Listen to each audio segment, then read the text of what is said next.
Rising is my debut novel.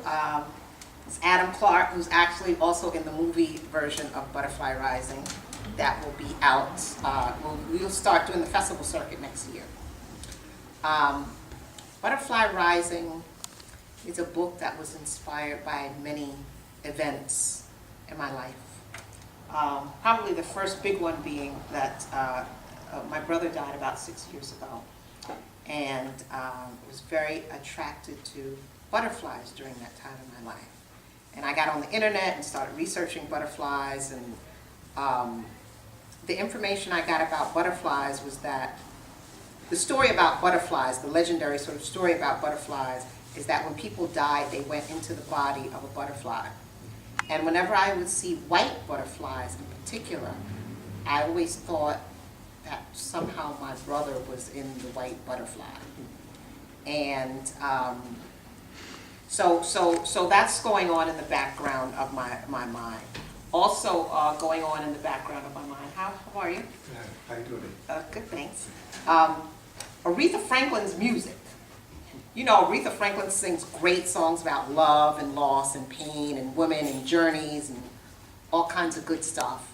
And one day I was listening to her music, and I put like all the songs right next to each other, and I thought, wow, this makes the story of an incredible, layered, complicated woman. But the woman was so incredible and layered and complicated, I had to split her into two women. And these two women in my mind became Rose and Lila. Rose Johnson and Lila Bell. And it was really specifically that song about Mary and Martha on the road. And I don't know if you all are familiar with that story in the Bible, Mary and Martha and their brother Lazarus. And Jesus came and sort of inspired these two women to believe that their brother would rise from the dead. And it was something that I really identified with at that time in my life, because I needed to sort of believe that my brother could rise and that he was still existing, and he was still with me.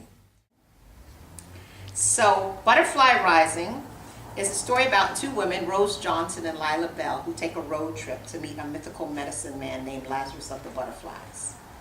And Rose and Lila are very, very, very different women, probably polar opposites. Lila Bell is a quirky, sort of outlandish singer who doesn't sing anymore. She is grief-stricken over the death of her brother.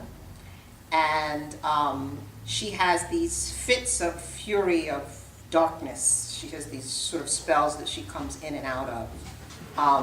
And one of the passages that I'll share with you tonight, Lila is just sort of coming out of a spell, and you know, we get to see what happens to her in the hospital room. Rose Johnson is a very strong-willed, I would even say aggressively masculine woman.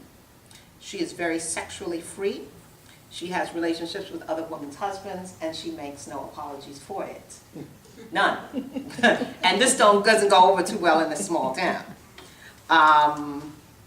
And a lot of people don't really understand Rose, but I think that over the course of this book,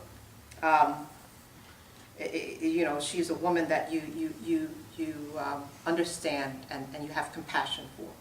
And that is one of the things that inspires me creatively. Is I'm always fascinated as an actor and also as a writer in finding out what makes people do the things that they do.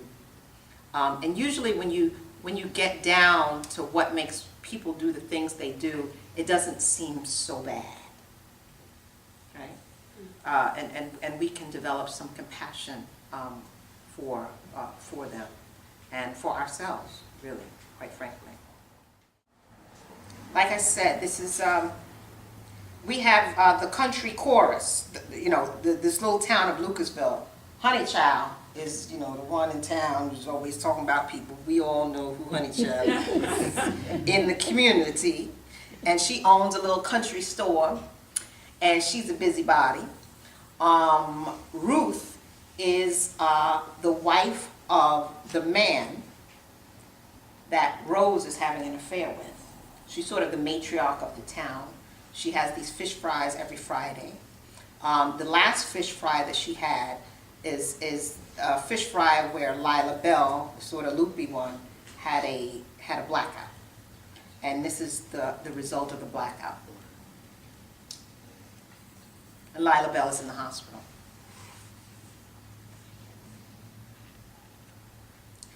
The light on the ceiling was cold and white, not warm and dark like the one that held Lila's gnat. Lila mumbled and gurgled in her mind and sensed she was in an unfamiliar place. Something about not knowing where she was or how she got there, being lost, gave her an overwhelming sense of peace, and she relaxed into it. Good, Lila thought to herself, and she let her head fall deeper into the pillow behind her. Suddenly the murmurings grew closer, louder, familiar, like people talking. She was here and not with the black light, and the reality of it made her hurt. "Look, she's opening her eyes," someone said. Lila waited. When there was silence, she realized that the murmurings, the people, must have been talking about her. There were people there with her, wherever she was, wherever that was. So she gave them what she wanted and opened her veiled lids with a flutter of her eyes. "She lives!" It was Honey, making a commotion with her hands, face, and body. Lila marveled at Honey's excitement. She was so expressive. "Stand back, Honey." The voice was sweet and soothing. Ah, yes, Ruthie. She advanced closer to Lila like Rose had done the last time Lila's eyes were open. "You blacked out at the fish fry, Honey. You feeling okay?" It was an odd question. It was tough for Lila to tell what anything felt like without the alcohol, because with the alcohol there was no feeling. "I need some water." Lila's throat was